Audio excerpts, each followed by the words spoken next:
Morning, church. When Brother Tony asked me if I would speak this morning, I had a tough time trying to come up with a topic to speak on. But as many of you know, I'm working up here at Todd County Middle School, and I began watching a lot of my students over the last couple of weeks, which this week didn't see them very often, and I came up with this question that you see behind me. What do I have to give? Because if you watch kids long enough, you'll see naturally a lot of them, they're going to help each other a lot with different scenarios, and it's one of the joys of getting to work with kids.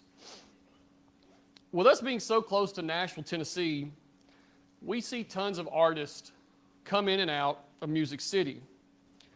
Many artists have been blessed and have used their virtue to help others who are less fortunate.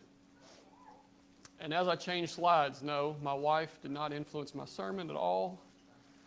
If you know Ashley, it's the first time she's heard this. So, Taylor Swift was born in West Reading, Pennsylvania in 1989.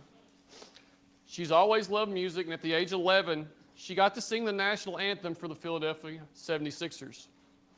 At 13, she picked up a guitar and began songwriting. That same year, her parents sold their family farm and moved to Hendersonville, Tennessee. I've got a son that's 11. I can't imagine at him being 13, me uprooting my life for them to strive at their goal, but this family did that. They wanted to try and help their daughter live out her dream of being a recording artist. And at age 16, she was opening for Rascal Flatts and released her first album. Since then, she's released 11 albums. And she just finished up a 21-month tour that grossed over $2 billion. That's double the gross of any tour ever before. She's had a lot of success in her life, but I want to highlight a few things that I found out when I was researching her. There are a lot more things that I could list on here, but this is just a few things that she has donated to along her way. She's helped out hometown libraries, schools, flooding relief, tornado relief, cancer treatments, service dog for a young boy. But to give you a little bit more on the last bullet, that's the part that this year kind of cued me off to leading in with this sermon with her. She gave over $197 million in bonuses at the end of her tour. 10% of her earnings went to her backup dancers, her choreographers, band members, caterers, instrumental technicians, merchandising crew, lighting, sound crews, production staff, security, and truck drivers. Many of these were life-changing bonuses. The biggest group that felt the impact were the truck drivers. They met routinely before they would move to their next location. They would meet as a group in the morning, prepare how they were going to head out, the route in which they would go. But on one of their last days, Taylor Swift's dad showed up. He showed up to speak to the group. And Taylor had handwritten a note to each and every truck driver, along with a $100,000 bonus. Now, it's customary at the end of a tour to give your truck drivers around a $5,000 to $10,000 bonus. So expecting that and receiving $100,000 would be rather life-changing. Some were able to put down payments on their first home. One was even mentioned as able to send his child to college when he didn't think he would be able to before. So today we're focusing on that question, what do I have to give? The Bible has tons of examples of people giving, but we're going to focus on more than just giving through our finances, but we are going to start there. So I'm going to begin in Mark chapter 12, verses 41 through 44. So Jesus sat down opposite the place where the offerings were put and watched the crowd putting their money into the temple treasury. Many rich people threw in large amounts, but a poor widow came, put in 2 very small copper coins, worth only a few cents. Calling his disciples to him, Jesus said, "Truly I tell you, this poor widow has put more into the treasury than all of the others. They all gave out of their wealth, but she, out of her poverty, put in everything, all she had to live on. Now, I know that I struggle personally with my giving. There are times, Ashley and I, where things are tight and we wonder, should we give this week, or even how much do we give? We are extremely rich. I spoke with my father several times along their trip to Honduras. He's able to text back and forth, and we've called once through Messenger. But he mentioned their annual salary. Mikey, was it $3,000? Correct. Their yearly average income is $3,000. Okay, in Honduras. And he talked about how the other day he went to a store when they were in one of the towns they were in. He bought 3 Cokes, a bag of chips, and I believe it was a candy bar for like $3.89 in American dollars. He's talking about he's going to leave all his clothes and stock up on all his goods and come back with all that. But he was just amazed at the price that it was. And, you know, us realizing, you know, what they make in a year, some of us make in a week or a month. And it's just amazing to see that. So what does rich mean here? But he doesn't mention that they're not giving. They are giving. The rich are giving. They're throwing in large amounts. We don't know what the context of that is, but we know they are giving. Being that there's a crowd, I kind of wonder, I try to put myself in these situations. Was the poor widow even noticed? Did she blend in? Did she try not to be noticed? I'm going to slide in with everyone, put my money in, and try to sneak out. Did she try to fit in so no one would notice her? Or did she wait until no one was around? I'm going to try to slip my in when there's a gap and no one will see. I realize also Mark doesn't give any more explanation or detail at the end of the last verse. You know, growing up, I always heard Paul Harvey and the rest of the story. We don't know the rest of the widow's story. I have to imagine that she's blessed. That after this occurred, that she saw success. She saw everything she needed come to being. But we don't know. Going to move on to Luke chapter 6, 36 through 50. One of the Pharisees asked Jesus to eat with him.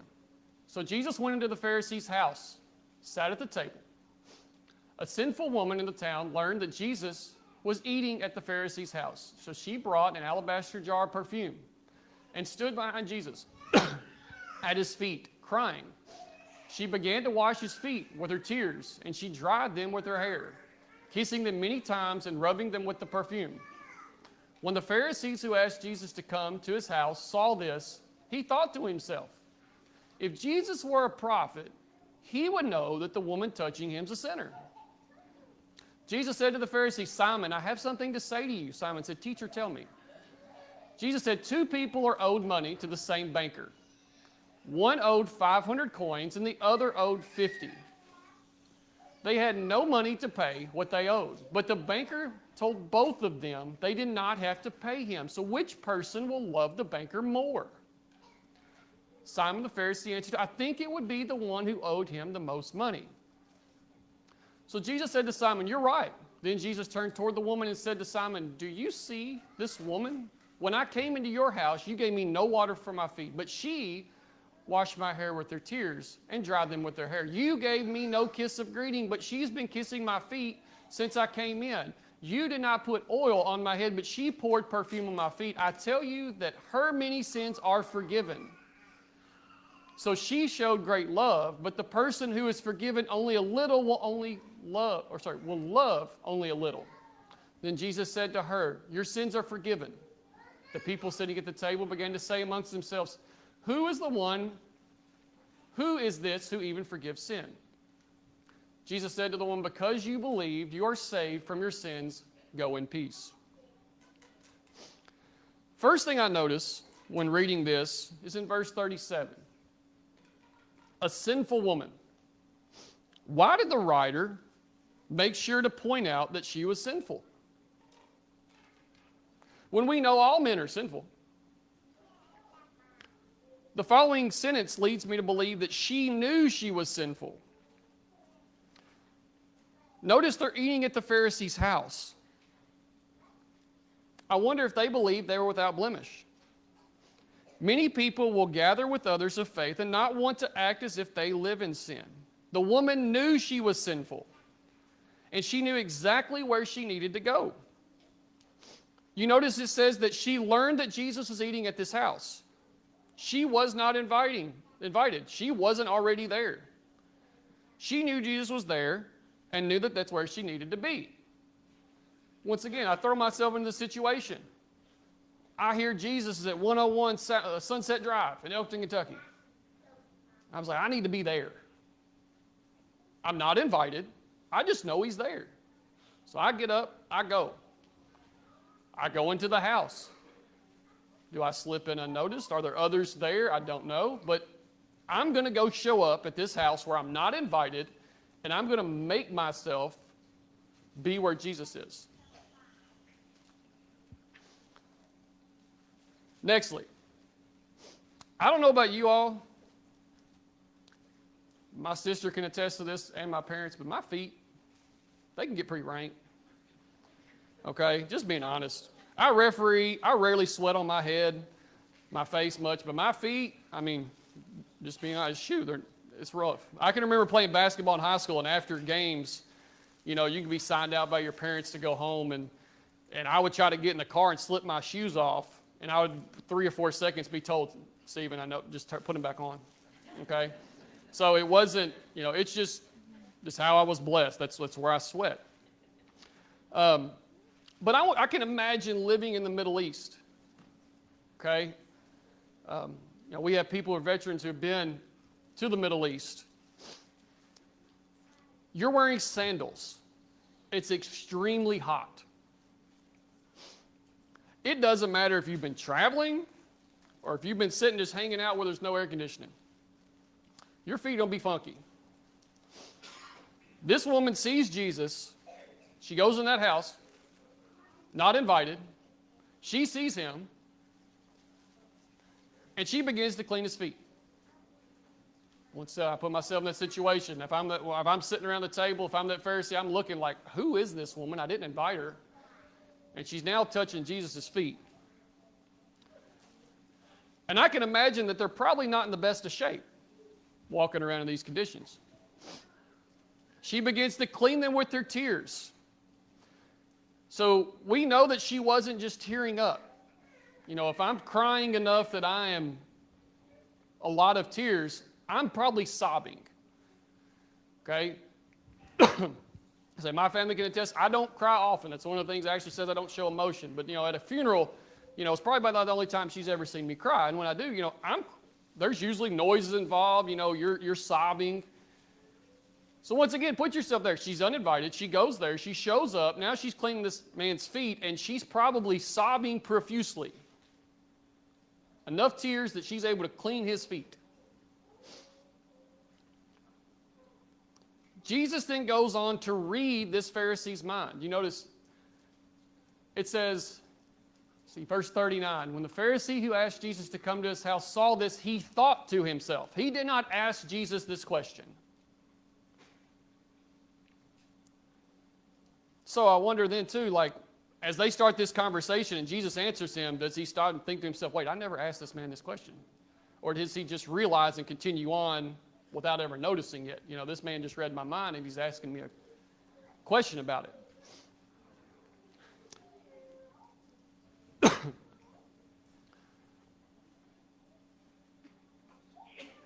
Lost my place for a minute. So, you notice the Pharisee doesn't say the words. Jesus then speaks to the Pharisee, asking him about the two who owed money to the banker. Okay? So in verse 31, you know, the two people owed him, the same banker. One owed 500, the other owed 50. Neither one of them could pay, and the banker told them both they don't have to pay. And asked him that question, so which one should love him more? And the Pharisee answered, the one who owed him more. So the one who had plenty, as we go on past that, did not offer Jesus any water for his feet. He didn't greet him with a kiss. He didn't offer any oil. This woman who was not invited, nor did she know Jesus personally, came in, gave him the best she had. So back to my Sunset Drive. I take something of mine that is extremely important to me that I'm saving for special occasions, and I'm going to go use it in a household that I'm not invited, to someone I don't know, but I know I need to be around. She brought in something that she had saved for a special occasion, as this perfume would have been very expensive.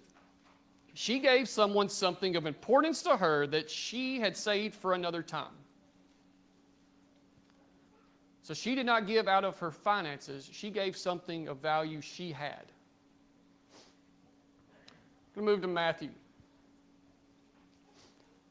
When the Son of Man comes in his glory, and all the angels with him, then he'll sit on his glorious throne. Before him, he'll gather all the nations.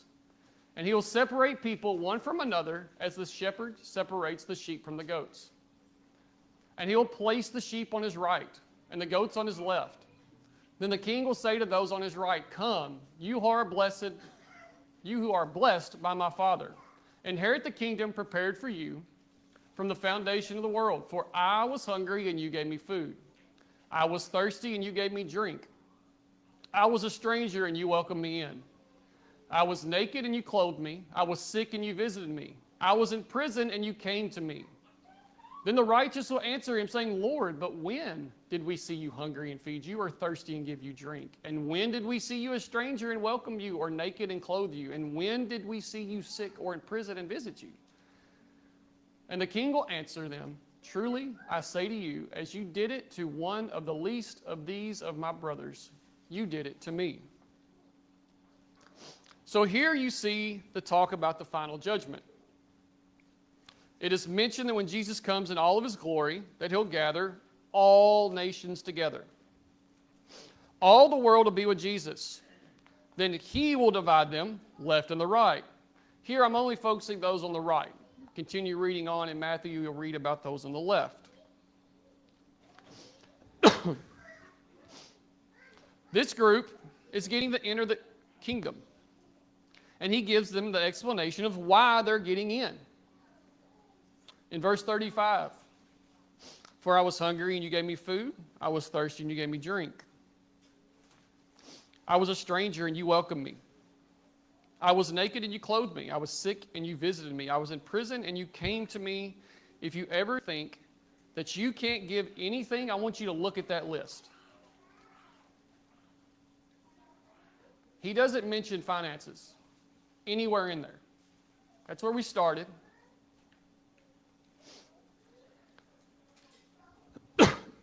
Can you give any of these? It doesn't say he gave him steak and baked potato, smart water. He just gave him food and drink. One thing I see our schools do is those of the youth service centers have a backpack program. Students who on the weekends struggle for food at times, they give them some food. It'll be ramen, SpaghettiOs, ravioli, things they can make pretty quickly. They're very grateful for that. He didn't give them a 5-star hotel. He welcomed them in.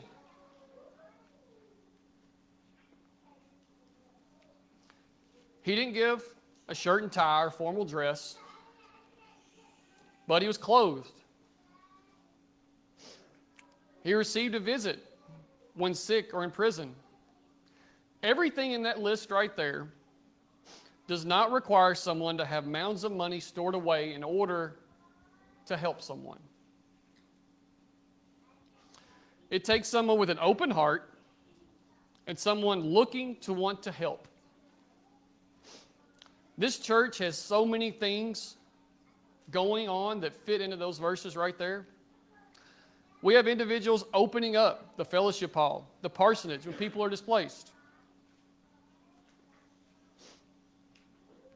We have people filling a pantry to help those in need of food or clothing. We have people working with individuals who are in jail or who have been in jail. We have people making sure cards get sent to those who are sick or hurting. We have a lot of things going on.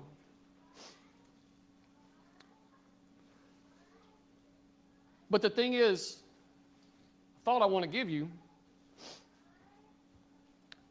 each one of us won't be judged on Judgment Day based on what this church does as a whole.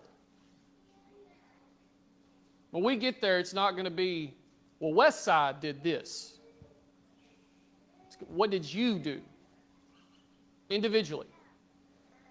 Not your family, not us as a whole, but you individually. What did you do? Are you joining these ministries? Are you doing things outside of the four walls of this building? He mentioned all nations will be at Judgment Day. They won't be separated by their nationality, but rather by their soul. So are you seeking opportunities to help whoever you come in contact with, regardless of gender, race, ethnicity, what religion they are, political party, whatever label we put on them that make us different, that make them different than us? Are we helping them?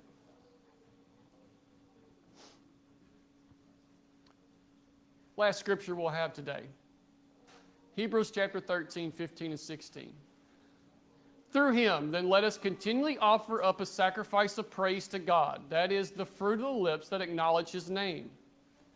Do not neglect to do good or to share what you have, for such sacrifices are pleasing to God. Verse 16 there adds to the point that we do not need to neglect to do good and share what we have, for such sacrifices are pleasing to God. Find a way to make sacrifices for others in every opportunity you can.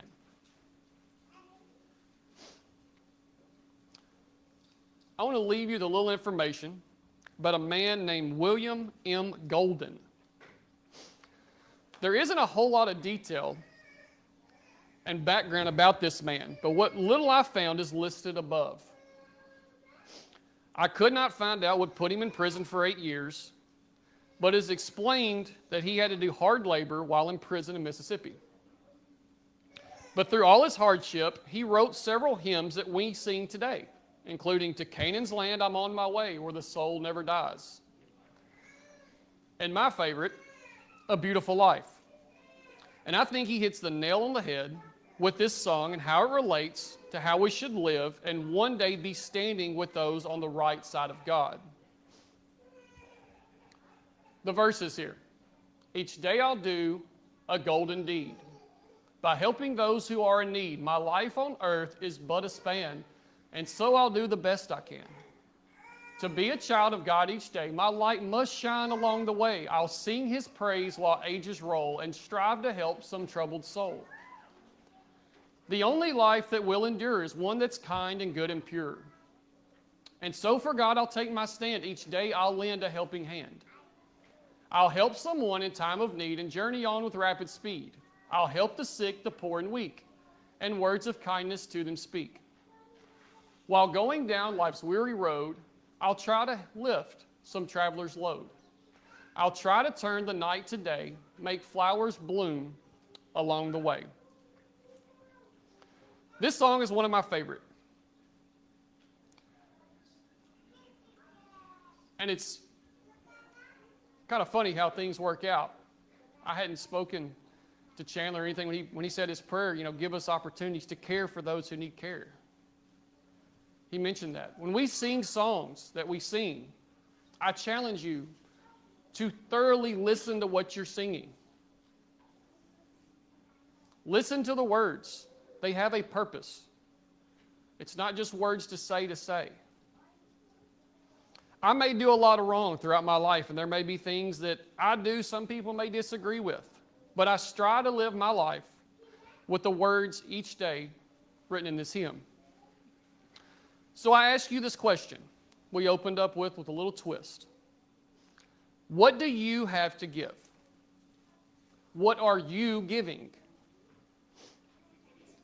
If you're not a Christian, but you want to give your life to Christ and begin giving all you have in order to further his kingdom, then there's no better time than right now. Don't leave here wondering if you should, or living in the world of what ifs. If you are a Christian, but you haven't been seeking these opportunities, or you've been struggling and needing the prayers of the church, we are here and are seeking for ways to help you. We love you, and if there's anything you need, would you please come while we stand and sing this invitation song?